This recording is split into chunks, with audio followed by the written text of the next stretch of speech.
इस मूवी में हमें एक फैमिली की लाइफ दिखाई गई है। स्टार्ट में हम देखते हैं कि एक जगह सारी रोड्स बिल्कुल खाली होती हैं और बहुत ज्यादा खामोशी होती है। स्टोर में चीजें इधर उधर बिखरी हुई थी और कुछ लोग आहिस्ता आहिस्ता चल रहे थे। वहाँ एक औरत अपने बेटे को दवाई दे रही होती है और एक लड़की आती है जिसका नाम रेगन था और वो डेफ थी। वहाँ दूसरा बेटा जो सबसे छोटा होता है जमीन पे प्लेन का स्केच बनाता है और फिर वो चक से एक प्लेन टॉय उठाता है। एकदम से प्लेन नीचे गिरता है लेकिन रेगन उसको जमीन पे गिरने से रोक लेती है। उनका बाप आहिस्ता से बच्चे से वो प्लेन ले लेता है और वो उस टॉय से सेल्स निकाल देता है ताकि कोई साउंड प्रोड्यूस ना हो। यहाँ पे हम देखते हैं कि सब एक दूसरे से इशारे के साथ बात कर रहे थे, लेकिन अभी हमें नहीं पता होता कि वो ऐसा क्यों कर रहे थे। रेगन और उसके फादर बैग में कैमरा कुछ चीजें रख रहे होते हैं। वो लोग बाहर जा रहे थे कि रेगन चुपके से बच्चे को वो टॉय दे देती है, बट वो साथ सेल्फ भी उठा लेता है। आगे वो खामोशी से ब्रिज से गुजर रहे थे। बड़े बेटे को बाप ने कंधे पे उठाया हुआ था।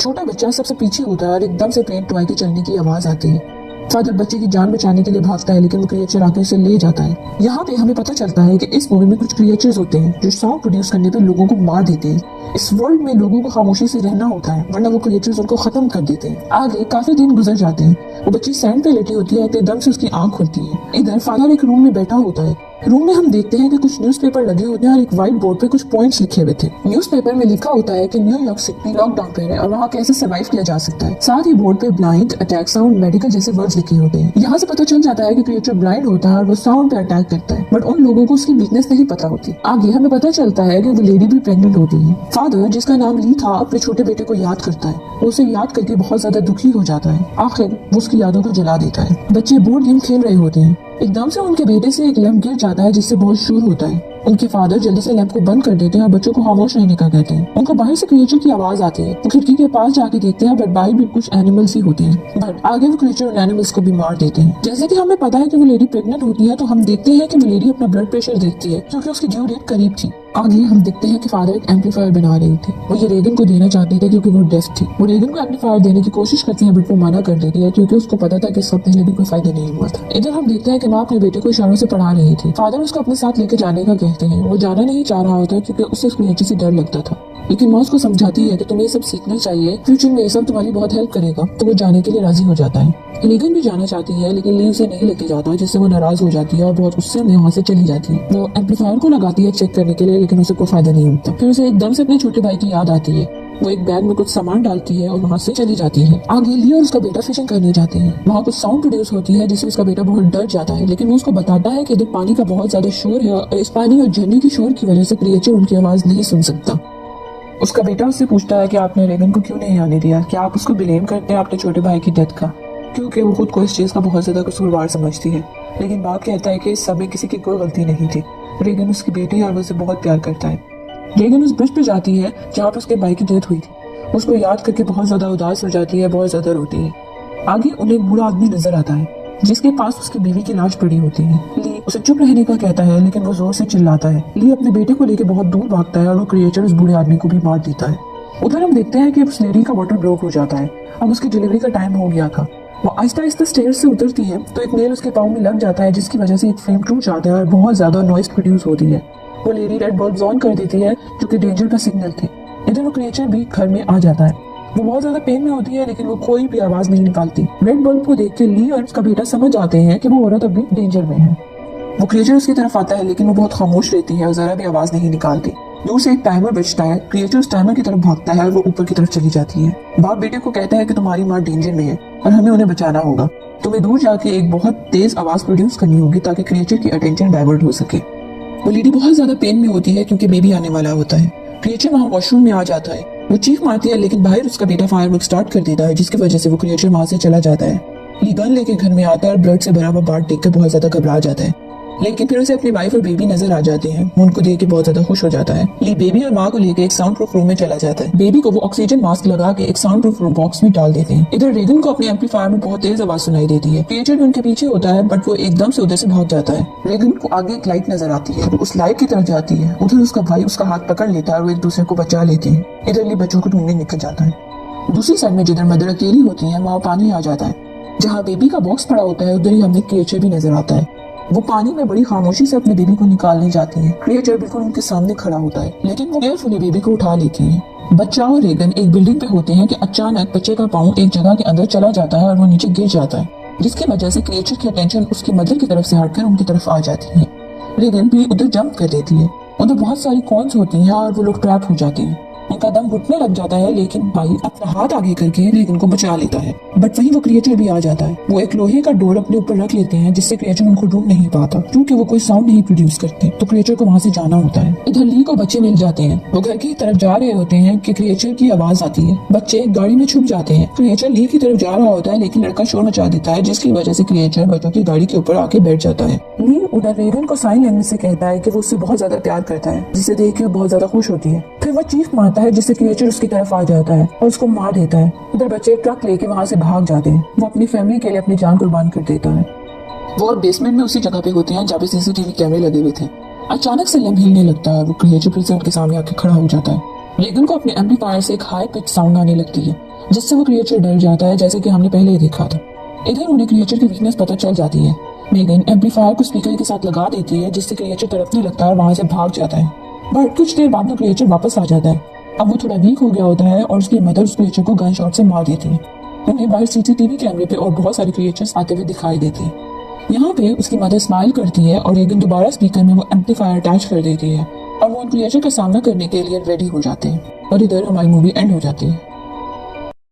तो मूवी का स्टार्ट होता है एक आदमी को दिखाते हुए जो कि कहीं जा रहा होता है। सिटी में काफी पीस नजर आ रहा होता है। ऐसे लग रहा था जैसे शहर के हालात बिल्कुल नॉर्मल हो चुके हैं। वो आदमी सीधा एक स्टेडियम में पहुंचता है, क्योंकि आज उसके बेटे का एक मैच होता है। अब वो स्टेडियम पहुंच जाता है और अपने बेटे को मैच खेलता हुआ देखता है। वहाँ पर उसकी बेटी रेगन और उसका बेटा मार्कस होता है। मार्कस वही है जो कि मैच खेल रहा है। वहाँ पर उसकी वाइफ भी होती है। लेकिन तभी वो सब लोग देखते हैं जैसे आसमान से कोई चीज गिर रही हो, और ये चीज उन सबको डरा देती है। तो सब स्टेडियम छोड़ के वहाँ से भागने लगते हैं। अब रेगन अपने फादर के साथ कार में बैठ जाती है ताकि वहाँ से भाग सके। लेकिन इससे पहले कि वो अपनी गाड़ी लेकर वहाँ से जाते हैं, वहाँ पर एलियंस का अटैक हो जाता है। सब लोग काफी ज्यादा डर जाते हैं, क्योंकि वो एलियंस बहुत खतरनाक होते हैं। तो रेगन के फादर जल्दी से अपनी बेटी को लेकर एक स्टोर में चले जाते हैं। वहाँ पर और भी लोग आकर छुपे होते हैं। ये लोग यहाँ आकर इसलिए छुपे थे ताकि एलियंस इन्हें देख या सुन ना सके। लेकिन तभी वहाँ पर एक लड़की का फोन रिंग होता है और एलियन उसकी आवाज सुन के अंदर आ जाता है। अब रेगन के फादर डर के अपनी बेटी को अपने साथ बाहर ले आते हैं और उससे कहते हैं बस मेरे साथ चलती रहना। लेकिन उनके पीछे एक बहुत ही बड़ा एलियन लग जाता है। लेकिन भला हो उस पुलिस ऑफिसर का जो कि उस एलियन को शूट कर देता है। लेकिन इस सब में वो बेचारा पुलिस ऑफिसर मारा जाता है। ये सीन जो हमने देखा ये सारा कुछ पास्ट में गुजर चुका है और अब हम प्रेजेंट की तरफ आते हैं। ये सुन के आपको भी बहुत दुख होगा कि जिस आदमी की हम बात कर रहे थे यानी रेगन के फादर, उनको एलियंस ने मार दिया था। रेगन की मदर काफी ब्रेव होती है, तो वही अपने बच्चों का ख्याल रख रही थी। रेगन और मार्कस का एक और छोटा सा भाई होता है और यहाँ पर हम देखते हैं कि रेगन की मदर ने एलियन को मार दिया है। उनका घर भी तबाह हो चुका है और अब ये सब अपने घर से बाहर आ रहे होते हैं। उनका घर पूरी तरह से जल चुका होता है, तो इसलिए वो किसी और जगह जा रहे होते हैं। लेकिन तभी वो लेडी यानी रेगन की मदर कहती है कि मुझे घर के अंदर जाना होगा, मुझे कुछ जरूरी सामान चाहिए। वो एक बॉक्स लेती है जिसमें वो अपनी बेबी को रख सके और साथ ही साथ कुछ ऑक्सीजन भी। तभी वहाँ पर रेगन भी आ जाती है। वो रेडियो उठा लेती है और उसने ऐसा इसलिए किया था क्योंकि रेगन एक हियरिंग डिवाइस पहनती थी और उसमें से निकलने वाली आवाज से एलियंस दूर भागा करते थे। तो रेगन का ये प्लान था कि वो उस आवाज को इस रेडियो के जरिए ज्यादा वॉल्यूम पर बजाए ताकि एलियंस को आगे हराया जा सके। साथ वो कुछ मैप्स भी लेती है जहाँ पर कुछ लोग थे। उस जगह को उसने मैप पर मार्क कर लिया था और अब ये लोग वहाँ जाने वाले थे। अब रेगन बाहर जाती है और वहाँ पर आग लगाती है ताकि सबको साइन मिले कि यहाँ पर एक फैमिली जिंदा है, और इसलिए भी कि उसको देखकर बाकी लोग भी आग लगाकर ये बताएं कि हम यहाँ पर हैं। उसका ये प्लान सक्सेसफुल होता है। उसे देखकर एक और फैमिली भी आग लगाती है और उसको पता चल जाता है कि यहाँ कहीं भी लोग हैं। अब ये सारे लोग उस तरफ निकल पड़ते हैं ताकि उनके साथ इकट्ठे हो सके। अब जाते जाते ये लोग उस जगह तक पहुंच जाते हैं। वहाँ पर काफी ज्यादा रेलवे लाइंस बिछी होती है और ट्रेन के टूटे फूटे बॉक्सेस भी होते हैं। अब चलते चलते रेगन की मॉम का पाँव एक फायर पर आ जाता है, जिसकी वजह से कुछ ढेर सारी बोतल्स नीचे आती हैं और आपस में बजने लगती हैं और उनसे शोर पैदा होने लगता है। अब वो सब डर जाते हैं कि कहीं ये शोर सुन के एलियंस न वहाँ पर आ जाए। तो रेगन की मॉम अपने बच्चों से कहती है कि फौरन से जाकर छुप जाओ और बिल्कुल भी आवाज मत निकालना। अब सब लोग भागने लगते हैं, लेकिन मार्कस का पाँव भागते भागते एक ट्रैप में आ जाता है। उसे काफी दर्द होने लगती है और जैसे ही वो चिल्लाने लगता है तो उसकी मॉम उसके मुंह पर हाथ रख के कहती है, मेरा बेटा बी पेशेंट, बिल्कुल भी आवाज मत निकालना वरना एलियन आ जाएगा। लेकिन अब देर हो चुकी थी। वहाँ पर एलियन आ जाता है, लेकिन इससे पहले ही रेगन वो रेडियो ऑन करती है। अपनी हियरिंग डिवाइस की आवाज ऊंचे करने लगती है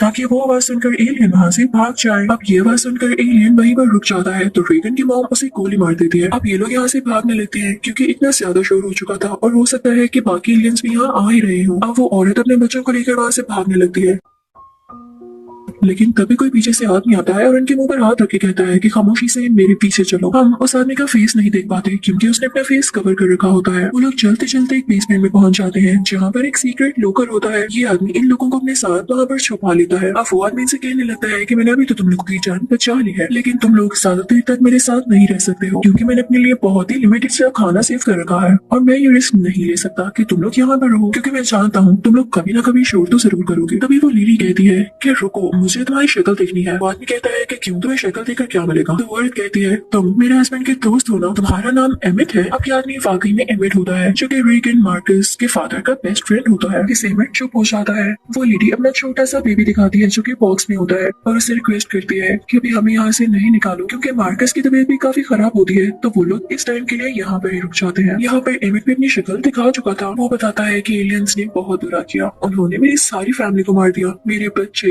मेरी वाइफ, और अब मैं यहाँ अकेला हूँ। अब वो लेडी एमिट से कहती है कि क्या तुमने कभी कोई आग नहीं देखी? ये सब लोगों को बताया गया था कि अगर वो बाकी लोगों को ढूंढना चाहें तो आग जला दे। एमिट कहता है देखी ना, काफी बार देखी, लेकिन मैं इन पे ट्रस्ट कैसे कर सकता था इस सिचुएशन में जबकि हर कोई मुश्किल में है, कोई किसी की मदद क्या करेगा? हो सकता है वो हमें बुलाकर कोई ट्रैप सेटअप करना चाह रहे हो एलियंस के लिए। तो वो लेडी कहती है कि हाँ, ये बात भी ठीक है। अब उन लोगों ने मार्कस को थोड़ा सुकून फील करवाने के लिए उसके कानों पर हेडफोन्स लगाए होते हैं, लेकिन तभी उस पर कोई सॉन्ग प्ले होने लगता है जो कि बार बार प्ले हो रहा था। वो कहता है कि मॉम, ये सॉन्ग बार बार क्यों प्ले हो रहा है? तो एमिट कहता है कि मैं जितने साल से यहाँ पर रह रहा हूँ ये सॉन्ग बार बार प्ले होता है, लेकिन मुझे नहीं समझ आता कि क्यों। अब रात हो जाती है तो रेगन अपने भाई मार्कस के पास आती है और कहती है कि भैया, ये सॉन्ग जो बार बार प्ले होता है इसके पीछे जरूर कोई मैसेज है और मैंने इसका पता लगा लिया है। ये सिग्नल इनफैक्ट एक आइलैंड से आ रहा है, हमें वहाँ पर जाना होगा। यहाँ पर रेगन इशारों से बात कर रही होती है और ये चीज अच्छी भी होती है क्योंकि एलियंस इनको सुन नहीं पाते। मार्कस अपनी बहन से कहता है कि नहीं, हम यहाँ से भी नहीं हिलने वाले, तुम भी आराम से बैठ जाओ। अब खैर रात हो जाती है और सारे सो जाते हैं, लेकिन रेगन नहीं सोई थी। वो कुछ तैयारियां कर रही थी ऑब्वियसली उसी आइलैंड पर जाने के लिए। मार्कस की आंख होती है तो उसे एक नोट मिलता है और वो नोट ये था आपके रेडियो को ऑन रखना। इनफैक्ट रेगन अब उस आइलैंड पर निकल चुकी थी और हो सकता है कि वो सिग्नल के साथ कुछ और मैसेज भी भेजे, इसीलिए तो उसने मार्कस को ये सुनने को कहा। जब ये बात रेगन की मॉम को पता चलती है तो वो काफी रोने लगती है। वो कहती है कि इसने क्या किया, इसने अपनी जान खतरे में डाल ली। वो फौरन से एमिट के पास जाती है और कहती है तुम मेरे हस्बैंड के दोस्त हो, क्या तुम मेरी मदद करोगे? प्लीज मेरे बेटी को वापस ले आओ। तो एमिट कहता है कि ये खतरे से खाली नहीं है, आप खुद भी जानती है।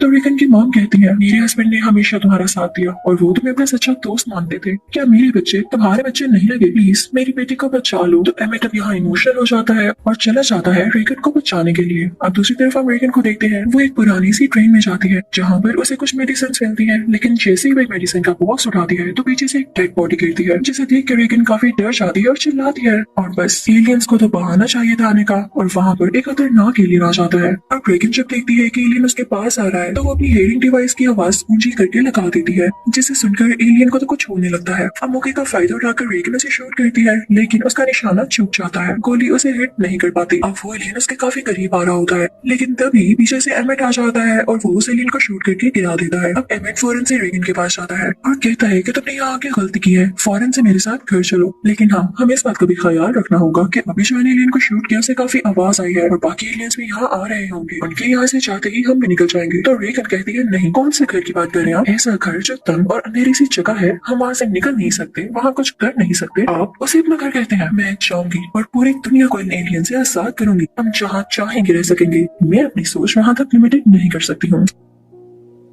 तो एमिट कहता है तो तुम चाहती क्या हो? तुम जानती हो ना कि मैं अपनी फैमिली के लिए भी कुछ नहीं कर पाया और वो मारी गई। तो रेगन कहती है बस यही तो बात है, आप कुछ कर नहीं पाए, अब आपके पास मौका है, आप कुछ करें, आप मेरे साथ आइलैंड तक आए, हम दुनिया के हालात बदल देंगे। अब एमिट कहता है कि चलो ठीक है, लेकिन तुम पहले थोड़ा सा रेस्ट कर लो, उसके बाद चलेंगे। अब यहाँ पर वो रेगन सो जाती है, लेकिन जब वो उठती है तो उसके पास ना रेडियो होता है, ना ही उसकी हियरिंग डिवाइस है, उसकी गन भी वहाँ पर नहीं होती। वो बाहर जाती है तो देखती है एमिट भी वहाँ पर नहीं है, तो वो रोने लगती है। उसे लगता है कि शायद एमिट उसे छोड़कर चला गया है, लेकिन तभी वहाँ पर एमिट आता है और कहता है हमें एक बोट मिली है, हम उस पर जाएंगे। अब ये लोग तैयारियां करने लगते हैं उस आइलैंड तक जाने के लिए, लेकिन उस तरफ हम मार्कस को देखते हैं, उसकी तबीयत काफी खराब हो रही होती है और जिस बॉक्स में मार्कस का छोटा भाई होता है उसके साथ अटैच ऑक्सीजन भी कम हो रही होती है, जिसकी वजह से उनकी मॉम यानी वो लेडी काफी परेशान हो जाती है और वो कहती है कि मैं फार्मेसी जाऊंगी ताकि अपने बच्चों के लिए मेडिसिन ला सकूं। अब वो वहाँ से निकल पड़ती है, वो लेडी वहाँ से कुछ मेडिसिन लेती है और 2 ऑक्सीजन की सिलेंडर भी उठाती है। अब दूसरी तरफ उधर मार्कस पूरे घर में एक टॉर्च लेकर पैरों रहा होता है, जैसे वो कोई चीज ढूंढना चाह रहा हो। भी वो एक रूम में पहुंच जाता है और वो देखता है कि वहाँ पर किसी की डेड बॉडी है और ये कोई और नहीं बल्कि एमिट की वाइफ होती है, जिसे देखकर मार्कस बहुत बुरी तरह डर जाता है और गिर जाता है। इस वजह से वहाँ पर रखी हुई चीजें भी गिरने लगती है और काफी ज्यादा शोर होता है। दूसरी तरफ हम एमिट और रेगन को देखते हैं जो कि निकलने वाले होते हैं, लेकिन तभी वहाँ पर उन्हें एक छोटी बच्ची दिखाई देती है। इसे लग रहा था जैसे वो रो रही हो। एमिट उसके पास जाता है, लेकिन वो छोटी बच्ची उसके गले में ट्रैप डाल देती है, जिसके साथ बहुत सारी बोतल्स अटैच होती हैं जो कि शोर करने लगती हैं। और जाहिर सी बात है वहाँ एलियंस आ जाते हैं, लेकिन इससे पहले ही वहाँ कुछ लोग आते हैं और रेगन को भी पकड़ लेते हैं। दूसरी तरफ हम देखते हैं कि मार्कस के पीछे पीछे वो एलियन भी आ जाता है जो कि शोर सुन के यहाँ पर आया था। मार्कस अपनी जान बचाने के लिए वहाँ से भागने लगता है और उसी लोकर के अंदर चला जाता है। उसका छोटा भाई भी वहीं पर होता है। वो लोकर का दरवाजा बंद कर देता है, लेकिन ये दरवाजा हमेशा के लिए बंद हो चुका था। मार्कस चाह कर भी उस दरवाजे को नहीं खोल पा रहा था और कुछ ही टाइम गुजरने के बाद अंदर का ऑक्सीजन लेवल कम होने लगता है। मार्कस को समझ नहीं आ रहा होता तो वो अपने छोटे भाई के मुंह से ऑक्सीजन उठाता है और अपने मुंह पर लगा लेता है। उसका भाई रोने लगता है, लेकिन अब वो कर भी क्या सकता था। वो साथ साथ अपने भाई को भी ऑक्सीजन दे रहा होता है और उतनी देर में वो लेडी यानी मार्कस की मॉम आ जाती है। वो देखती है कि जमीन पर ऑयल पड़ा हुआ है। उसे एक आइडिया आता है। वो शोर मचाती है ताकि जैसे ही एलियंस यहाँ पर आए और ऑयल के ऊपर अपना पाँव रखे तो मैं उनको शूट कर दूं। और ऐसा ही होता है। वहाँ पर एलियन आते हैं, वो लेडी वहाँ शूट करती है तो ऑयल की वजह से वहाँ आग लग जाती है और एलियन उसमें चलकर मारा जाता है। अब वो लेडी अंदर आती है तो देखती है कि उसके बच्चे लोकर में लोग हो चुके हैं। वो जल्दी से लोकर खोलती है, वो उनको ऑक्सीजन देती है। दूसरी तरफ वो लोग रेगन को कहीं पर लेकर जा रहे होते हैं तो एमिट उससे कहता है पानी में कूद जाओ। इसी के साथ एमिट शॉट करने लगता है, जिसकी वजह से वो एलियन वहाँ आ जाता है और उन सब लोगों को मार देता है। इतनी ही देर में एमिट भी पानी में कूद चुका था। उसके पीछे एक एलियन भी जंप लगाता है, लेकिन पानी में आने की वजह से वो मारा जाता है क्योंकि पानी भी उनकी एक वीकनेस होती है। तभी उसके पास रेगन एक बोट लेकर आती है और एमिट को अपने साथ ऊपर खींच लेती है। एमिट की मुंह में वो हेयरिंग डिवाइस होती है जो कि इन लोगों ने रेगन से छीन ली थी। वो हेयरिंग डिवाइस रेगन को देता है और अब ये लोग निकल पड़ते हैं फाइनली उस आइलैंड की तरफ।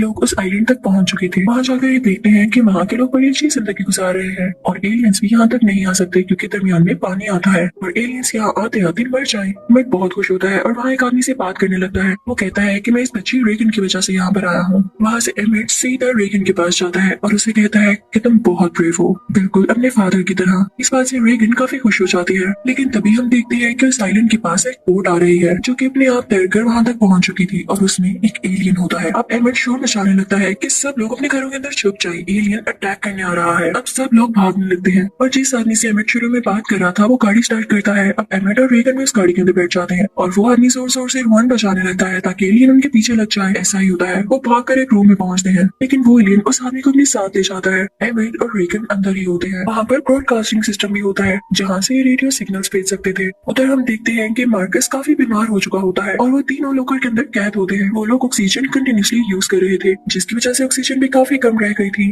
अब उन बच्चों की मॉम यानी वो लेडी जब लोकर से बाहर देखती है तो वहाँ पर एलियन होता है। अब वो एलियन उनके लोकर का दरवाजा तोड़ देता है, अंदर आने की कोशिश करता है, लेकिन वो जगह छोटी होने की वजह से वो अंदर नहीं आ पाता। लेकिन अपने हाथ से वो उन लोगों को इंजर्ड करने की कोशिश कर रहा होता है। उतनी देर में रेगन वहाँ पहुंच जाती है ताकि अपनी हेयरिंग डिवाइस की आवाज को स्पीकर पर लगा सके और इसके सिग्नल्स हर जगह भेज सके। इसीलिए उसने मार्कस को रेडियो ऑन रखने के लिए कहा था। लेकिन उतनी देर में यहाँ पर भी एलियन आ जाता है और एमिट पर अटैक करने लगता है, लेकिन रेगन जल्दी से उसका स्पीकर ऑन कर देती है, अपनी हेयरिंग डिवाइस की आवाज उसमें लगा देती है। इसके सिग्नल सारे रेडियो तक जाते हैं। अब उस तरफ मार्कस भी वो रेडियो पकड़ के एलियन के पास आने लगता है और वो इसे दूर भागने लगता है। रेडियो को पकड़ के ही मार्कस उस लोकर से बाहर आ जाता है और एलियन पीछे पीछे जा रहा होता है। अब मार्कस यहाँ भी इस एलियन को शूट करके मार देता है और दूसरी तरफ रेगन भी उस एलियन पर काफी बुरी तरह अटैक करती है और वो एलियन वही मारा जाता है। यहाँ पर इन दोनों बच्चों ने बहुत अच्छा काम किया था। इनकी मॉम को जरूर इन पर प्राउड होगा और इनके फादर की सोल को भी कि मेरे बच्चे मेरी तरह ब्रेव हैं। और इसी के साथ ये मूवी यही एंड होती है।